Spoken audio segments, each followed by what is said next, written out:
Welcome to Global News Today. Please subscribe and check notification box to get all breaking news alert. Business Insider spoke with London School of Economics fellow Brian Klaas, author of The Despot's Apprentice: Donald Trump's Attack on Democracy. He compares President Donald Trump's tactics to President Erdogan of Turkey as well as others. Klaas refers to Donald Trump as a despot's apprentice because he mimics leaders of authoritarian states. Read the full transcript below. Brian Klaas: Trump is not a despot, but I call him a despot's apprentice because he has borrowing and mimicking tactics that you normally find in authoritarian states. In each of the chapters I highlight one of the despots that he is behaving like. Some are historical, some are contemporary. So with attacking the press you have someone like Erdogan in Turkey, who has abused the press, has tried to shut down outlets, and when they done Tebow to him he tries to go after their wallets, which Trump has done repeatedly in threatening to revoke licenses, or attacking them, or calling them out publicly to be boycotted. Then you also have with divide and rule. I use the example of Idi Amin in Uganda, who deflected all the blame for his failures onto immigrant communities, and then now you have the same thing happening in the US, where it's already somebody else's fault, but not Trump's. With the nepotism and various aspects of this I use the example of Uzbekistan's dictator, who hired his own daughter, for a variety of different roles, to be the soft face of the regime, and you see this with Ivanka Trump, who has deployed to be the softer side of Trumpism.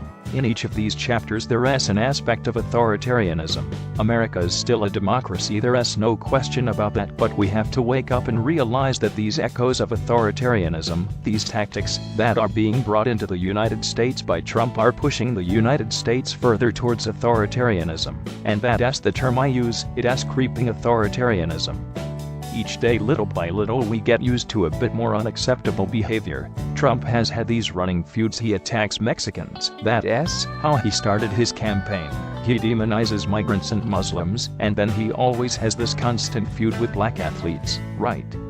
So he is picking fights with groups that he thinks will actually enrage his supporters and create a divisive climate in the US political system such that people will ignore his failures. It is deflecting blame. And I think that Trump is an absolute classic case when it comes to picking on these groups that tend to be out of the political mainstream for what is white America. And so I think this aspect of Trump is extremely damaging, because even after he leaves office, his attitudes are going to persist, and there are people who love Trump who are actually going to believe that these minority groups are the cause of all these problems in America, which is absolutely not true. But Trump is weaponizing that political anger in a way that is reminiscent of despots throughout history.